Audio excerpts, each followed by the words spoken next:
السلام عليكم. حضر معكم وصفة شوربة قرنبيط كريمي وجزر وجوز برازيل. نضيف أزهار القرنبيط، ملعقة كبيرة من الزيت البلدية، البزار، الملحة. ناخدو لاطة الفران، نفرشو بابي سلفوريزي ونستفو أزهار القرنبيط. نسخنو الفران على درجة مئوية 200 وندخلو القرنبيط الفرن مدة 30 دقيقة. في هذا الأثناء ندوزو نوجدو الجزر، نضيفو 2 حبات الجزر مقطعين مكعبات صغيرة جدا، 2 فصوص من الثوم مهروس، البزار، الملحة، ونخلطو الكل على نار متوسطة مدة 3 دقائق.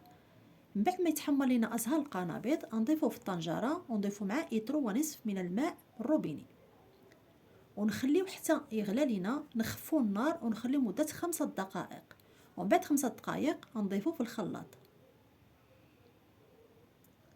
ونضيفو 90 غرام من جوز برازيل مفروم بيتو ليلة كاملة في الماء ونشفوه ونطحنو الكل.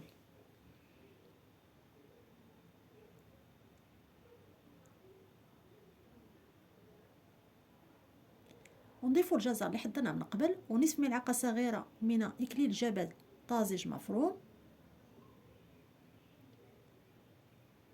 ونقدمو الشوربة ونزينو بقليل من إكليل جبل طازج مفروم والجزر وجوز برازيل. نقدموها بالصحة والراحة.